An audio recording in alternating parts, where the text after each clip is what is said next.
For those of you who are just tuning in, this is Free Associations, and for those of us who have been here since the beginning, you've been eagerly awaiting this moment because I'm sitting in the studio with Alan Willett. Hey, Alan.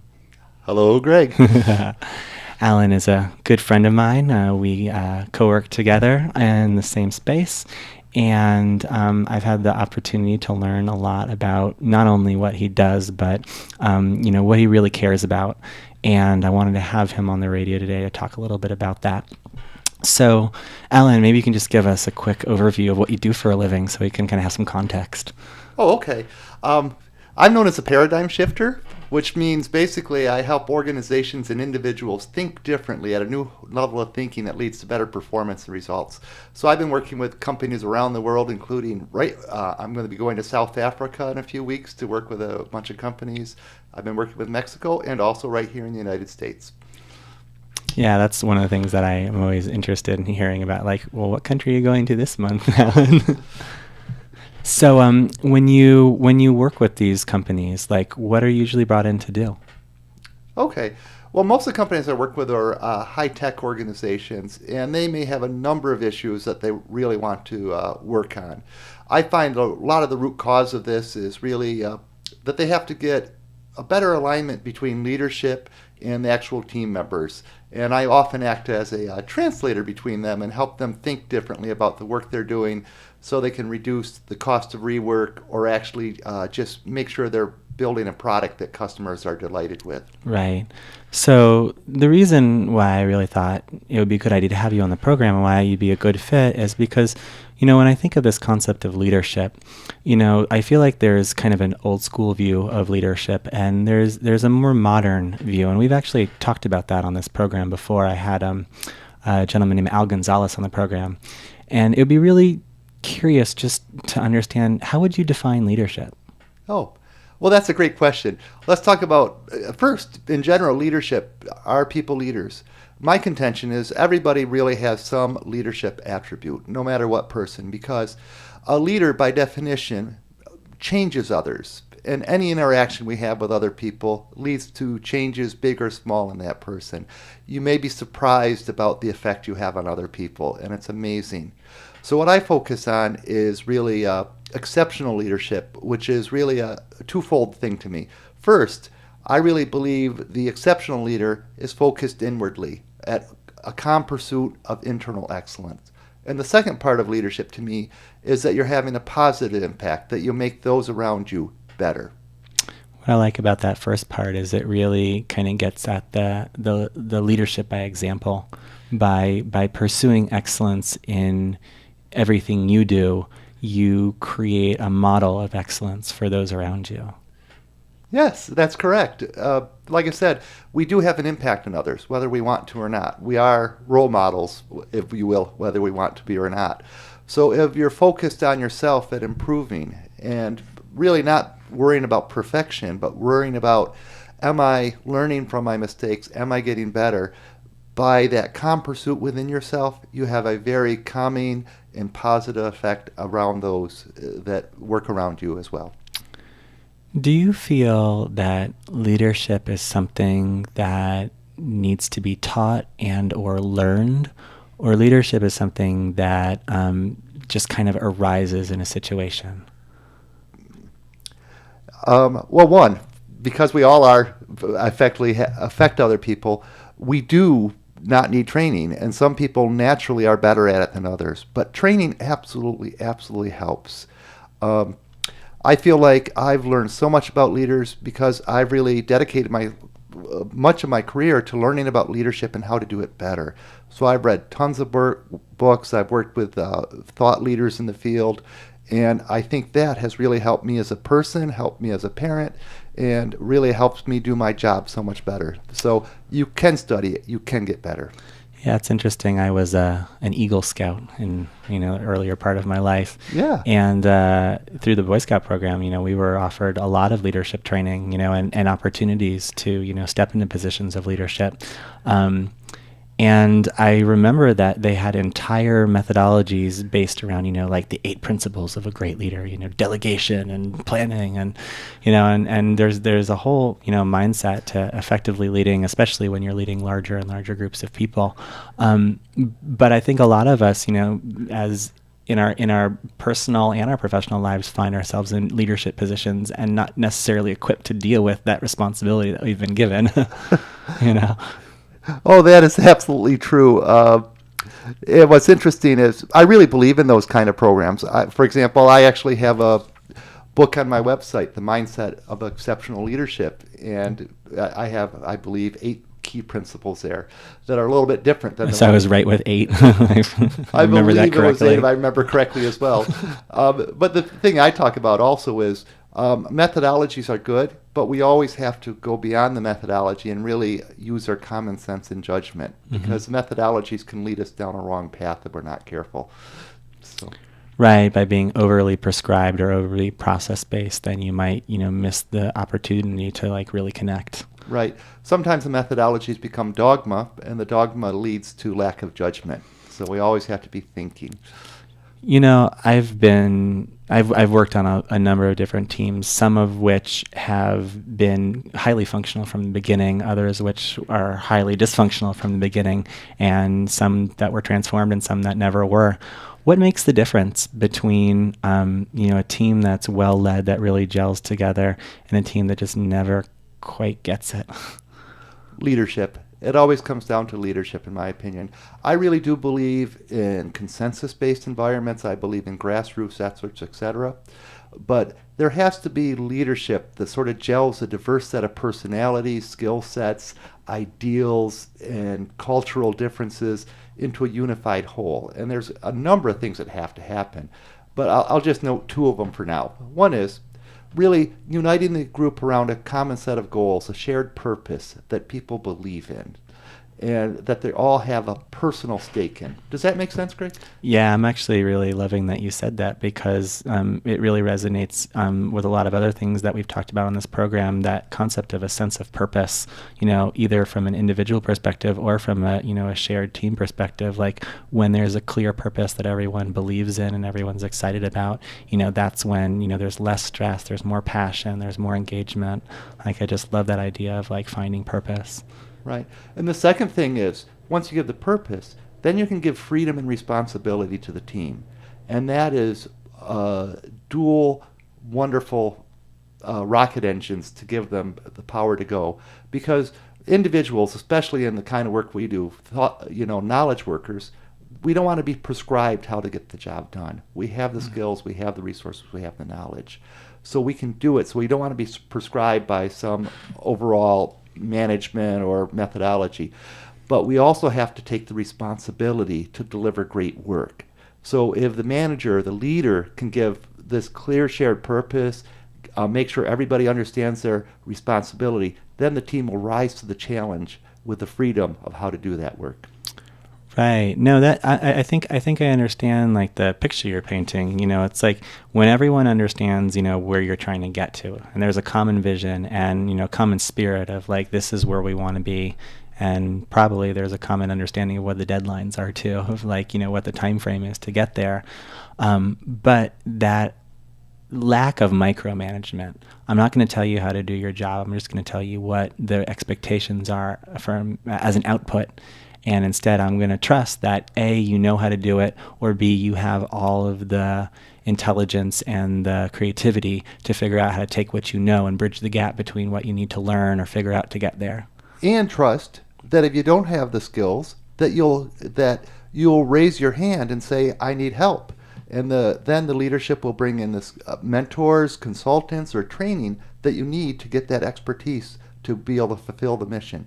So that all sounds well and good, but how are people doing out there with this kind of methodology? From the teams that you go to see, how are people doing in their organizational communication and structures? Are people figuring this out, or are we still struggling? Oh, I wouldn't be a consultant if people weren't still struggling. So yes, there's a lot of struggles out there, but the good news is there really is a lot more movement in this direction. People are really starting to get it. The trick is, of course, how. So a lot of people get this, that the workforce needs to be empowered. A lot of people get that with knowledge workers, we can't prescribe how they get the job done. But at the same time, the tricky thing is really getting the shared sense of purpose established, the clear responsibility established, and how do we give freedom if the teams aren't delivering to the expectations that management has? So, and how do we react to that? Those are the key things that have to happen to make it truly functional and to go to exceptional leadership. Yeah, and it's interesting. I never understood this before. I started, working and running my own businesses. But it was always funny to me to think that, like, the executive team goes on a retreat to talk about, mission. It kind of seems like a little too touchy feely for, like, a business meeting. But really, when you think about what you're saying, the people who are leading by example, the people who everyone's looking to for understanding, like, why are we doing this? What are we doing? Everyone's looking for meaning. Everyone's looking for purpose. And that doesn't come out of balance sheet. That doesn't come out of, a how-to. It comes out of something, it's passion. It's vision and passion and people being able to, really communicate their why. Right. In my book, I talk about one of Steve Jobs' quotes, which is, I'm here to put a dent in the universe. Okay, one, we're not going to put a dent in this universe because, it's really big. But let's just think of that attitude. So to really have exceptional leadership, we have to be able to intersect three different things. One, your passion, what you're talking about. Really have to have this passion or it's just boring. Two, you have to have the skills to deliver. Even if you don't have those skills, you have the passion to acquire them. And third, it has to be valuable to others. And, with the internet and things, you can have passion about hubcaps and actually make a living at that now because you're going to find a subset of people that also have a passion about hubcaps. So if you get those three intersections, you're going to do well and you can work at that. I wanted to note about the leadership retreats. I want to note one thing. A lot of those leadership retreats are too touchy-feely, and they don't result in anything other than a sheet of paper that says the standard, we value our employees, we want to make money. What's different about the really effective ones, which I have to say I run these, the really effective ones balance between two things. One is getting that really sense of purpose and the touchy-feely, really so people can speak with passion. And the second is that you also have to come out with a clear action plan, short-term and long-term, for what you're going to do differently because of this, and be able to take that to the workforce. I'm sure you've run across E-Myth in your travels. Multiple times. Of course. One of the things that I love about the E-Myth is how they talk about the three personality types of the entrepreneur, the manager, and the technician.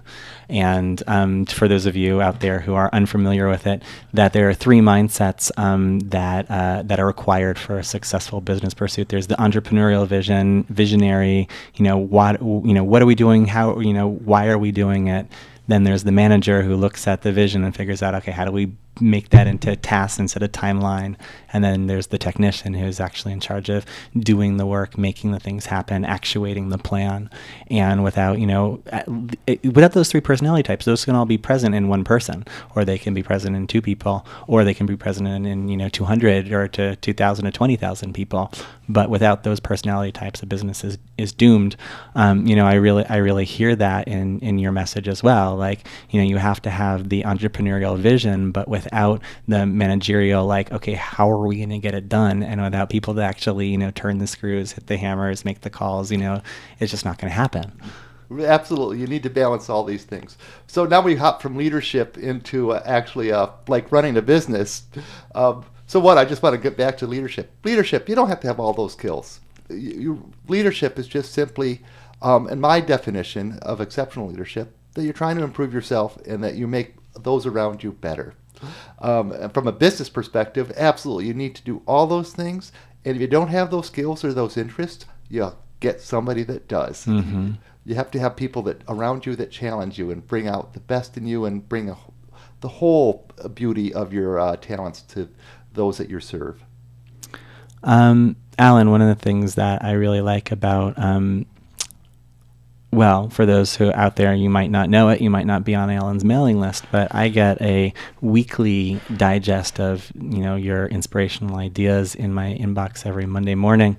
But you frequently are talking about practices and characteristics of, of good leaders.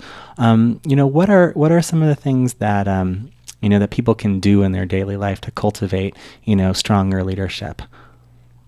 Oh, great. Well, great question. Well, I could just give 3 quick ones, for example, of what things you can do to really help this. One is we're all naturally helpful people in general, but most people don't follow the Red Cross rule. I don't remember that one, so you're going to have to tell me. Yeah, what's the Red Cross rule? Well, when I took a Red Cross course, one of the big things they taught us is like somebody's choking, the first thing you do is ask, do you want help? And if they don't want help, you should not help them. Give them CPR when they don't need it.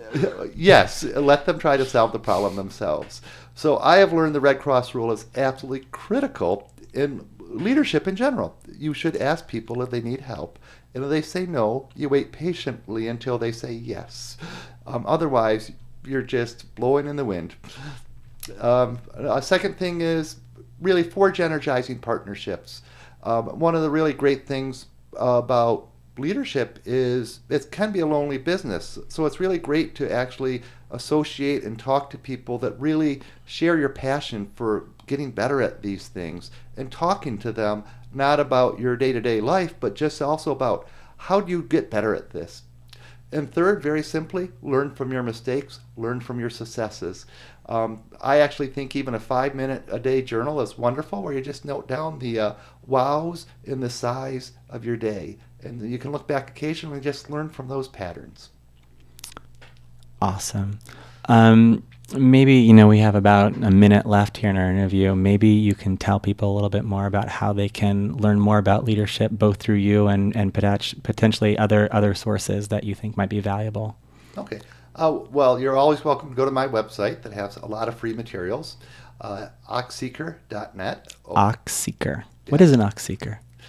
Oxseeker is a word I coined, which is based on, in Zen mythology, the ox was a symbol of enlightenment.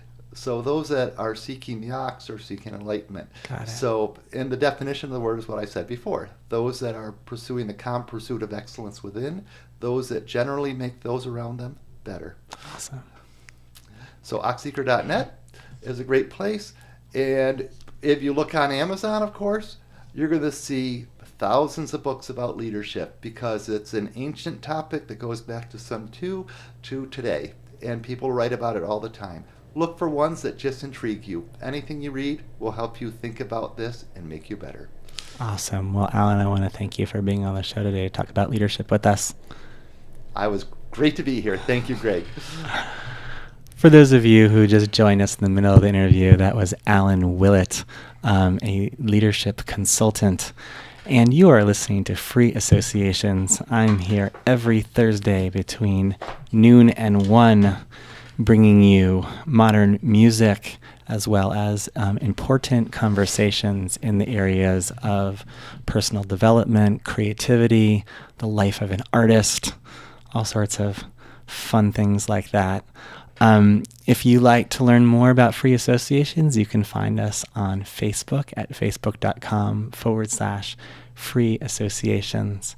And it's a pleasure to be here with you every week. Thanks for tuning in.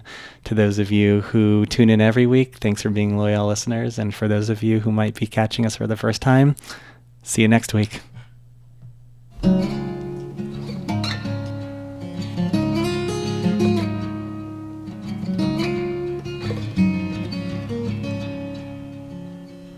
Thought I was falling into a deep depression,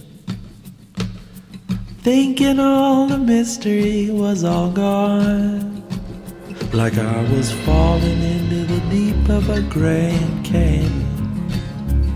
From the side of a mountain I was hanging on, but now I'm coming up for air. I see my angel on the sand. She's running out to meet me in the waves of a Rio Grande, and it's joy, honey, pure joy, pure joy just to see you again. I thought my heart was in a rut, a recession. All the colors I'd seen had faded into the black, like I was falling fast to the bottom of the ocean. Oh, and just my luck, my hands were all chained up behind my back. But now I'm coming up for air. I see my angel on the sand. She's running up to meet me to save me again. And it's joy, honey, pure joy, pure joy just to see you again. And it's joy, pure joy to see the sun coming down through the mist. Yeah, it's joy, pure joy to feel the medicine of oxygen fill up my lungs like this.